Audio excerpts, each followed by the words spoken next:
నెల్లూరులోను Jagan party కార్యాలయం పేరుతో రాజప్రసాదం నిర్మాణం జరుగుతోంది. జనార్దన్ రెడ్డి కాలనీలో గత ప్రభుత్వం పేదల టిడ్కో ఇళ్ల కోసం కేటాయించిన 2 ఎకరాల భూమిని కేటాయించింది. ఆ భూములను 33 ఏళ్ల పాటు ఎకరాకి ఏడాదికి 1000 లీజుకు తీసుకున్నారు. వైసీపీ పెద్దల హుకుంతో అధికారులు అడ్డగోలుగా కోట్ల విలువ చేసే భూమిని అప్పగించారు. ఇందులో ఎలాంటి అనుమతులు లేకుండానే గుట్టు చప్పుడు కాకుండా రాజప్రసాదం నిర్మాణం చేపట్టారు. నోటీసులు ఇచ్చేందుకు వెళ్లిన అధికారులపై వైసీపీ నేతలు ఆగ్రహం వ్యక్తం చేస్తూ దౌర్జన్యాలకు పాల్పడుతున్నారు. వైసీపీ ఎంపీ ఆళ్ల అయోధ్య రామిరెడ్డికి చెందిన రామ్జీ ఇన్ఫ్రా నిర్మాణ పనులని సబ్ కాంట్రాక్టర్లకు అప్పగించింది. వారికి పెద్ద మొత్తాల్లో పంగనామాలు పెట్టింది. ఇక ఇదే అంశానికి సంబంధించి మరింత సమాచారం మా ప్రతినిధి మహేష్ అందిస్తారు. నెల్లూరు జనార్దన్ రెడ్డి కాలనీలో వైసీపీ కార్యాలయాన్ని నిర్మిస్తూ ఉన్నారు. ప్రధానంగా చూస్తే ఇదంతా కూడా 2 ఎకరాల ప్రభుత్వ భూమి ఎవరికీ తెలియకుండా గుట్టుచప్పుడు కాకుండా 33 ఏళ్ల లీజు పద్ధతిలో తీసుకున్నారు. అది కూడా 1 ఎకరా కేవలం 1000 రూపాయలకు మాత్రమే ఆదేశాలు ఇవ్వడం జరిగింది.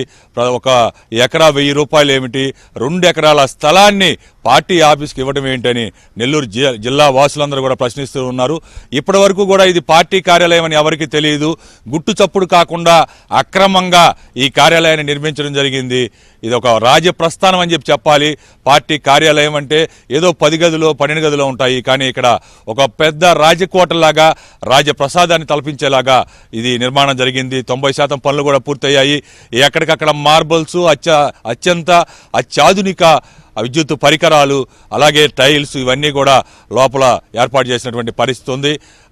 ఒకవేళ మళ్ళా సీఎంగా జగనే అవుతారు, ఆయన వస్తే ఉండటానికి వీలుగా ఈ కార్యాలయాలు నిర్మించారని చెప్పి ఆరోపణలు వ్యక్తమవుతున్నాయి.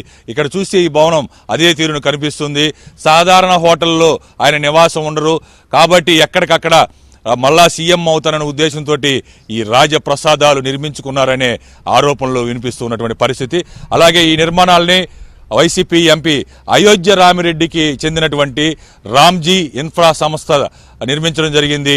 ఆ రామ్జీ సంస్థ చాలామంది సబ్ కాంట్రాక్టర్లకి పలు రకాల పనులు అప్పచెప్పారు. కేవలం 3 నెలల్లోనే 2 నెలల్లోనే ఈ వర్క్ అంతా కంప్లీట్ చేయాలంటూ వాళ్ళని ఆదేశించడం జరిగింది. అయితే ఎవరైతే సబ్ కాంట్రాక్టులు చేశారో వాళ్ళ కనీసం డబ్బులు కూడా చెల్లించలేదు. లక్షల రూపాయలు ఎగనామం పెట్టారు. మనతో పాటు ఒక సబ్ కాంట్రాక్టర్ ఉన్నారు, వారిని అడిగి మరిన్ని వివరాలు తెలుసుకుందాం. ఏంటండి అసలు ఏం చెప్పారు మీకు? ఏం భవనం ఉన్నారు? ఇదొక ప్రభుత్వ భవనం అని చెప్పారు. ఒక 3 నెలల్లో నాకు పూర్తిగా కాంపౌండ్ వాళ్ళు పూర్తి చేసేయాలని చెప్పారు. వర్క్కి ఇచ్చారు. నేను చేయించాను పని. నాకు రావాల్సిన డబ్బుల్లో నాకు 1.5 సంవత్సరం నుంచి నాకు డబ్బులు లేకుండా నన్ను ఇబ్బంది పెట్టి నా మీద పోలీస్ కేసు పెడతాం అంటున్నారు. లోపల కాంపౌండ్ వాళ్ళకి వస్తే నీ మీద పోలీస్ కేసు పెడతాం బెదిరిస్తున్నారు కంపెనీ వాళ్ళు. ఆ సబ్ కాంట్రాక్టర్ బెదిరిస్తున్నాడు. ఈ విధంగా చేస్తే నేనేం చేయాలి? నేను ఆత్మహత్య చేసుకోవాలి. నాకు ఇంకా 2 లక్షలు బ్యాలెన్స్ రావాలి. మొత్తం ఎంత వర్క్ అయింది? ఏం వర్కులు చేసావు? ఎన్ని నెలల్లో కంప్లీట్ చేయాలన్నారు? 3 నెలల్లో పూర్తిగా కాంపౌండ్ వాళ్ళు చేయమన్నారు సార్.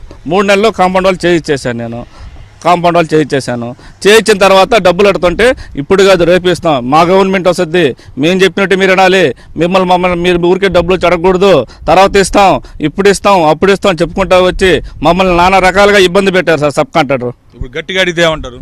నా మీదే కేసు పెడతారంటున్నారు సార్. ఇది ఇక్కడ సబ్ కాంట్రాక్టర్ల ఏదైతే అది ఇక్కడ మొత్తం కూడా భవనం చూస్తే ఒకవైపు పెద్దపాటి గదులు అంటే అక్కడ ఉండేదానికి, రాత్రి వేళ బస్ చేసేదానికి, ఈవెన్ సీఎం వచ్చినా కూడా ఉండేదాని కోసం పెద్దపాటి రూములు, విశాలంగా విలాసవంతంగా గదులు ఏర్పాటు చేయడం జరిగింది. మరోవైపు ఎవరైనా బయట వ్యక్తులు అంటే ఇక్కడ కార్యకర్తలు 100,000 సంఖ్యలో వచ్చినా కూడా 100ల సంఖ్యలో వచ్చినా కూడా వాళ్ళందరూ నిలబడేదానికి ఒక ప్రత్యేకంగా ఒక స్థలాన్ని కూడా కేటాయించారు. అలాగే ఒక రోడ్లు, సిమెంట్ రోడ్లు, పెద్దపాటి సిమెంట్ రోడ్లు కూడా వేయటం జరిగింది. మరోవైపు ఆ కార్యకర్తలకు అభివాదం చేసేందుకు కూడా ఒక బాల్కనీ లాంటిది ఏర్పాటు చేశారు. ఎవరికి అనుమానం రాకుండా ఉండేందుకు, ఇది ఒక పార్టీ కార్యాలయం అని ఎవరికి తెలియకుండా ఉండేందుకు ఈ కార్యాలయం పైన సిలువు బొమ్మలు కూడా, యేసుక్రీస్తు సిలువు బొమ్మలు కూడా వేయటం జరిగింది. ఎవరైనా అడిగితే ఇది ప్రభుత్వ భవనమో లేదో చర్చో అంటూ ఇక్కడ పుకార్లు చేయడం జరిగింది. ఈవెన్ ఈ పక్కన ఉన్నటువంటి వాళ్ళకు కూడా ఎవరికి తెలియదు. యాక్చువల్గా ఈ స్థలాన్ని గతంలో టీడీపీ ప్రభుత్వం పేదలు, నిరుపేదలకి నిర్మించే టిట్కో ఇళ్ల కోసం ఏర్పాటు చేశారు, దానికోసం కేటాయించారు.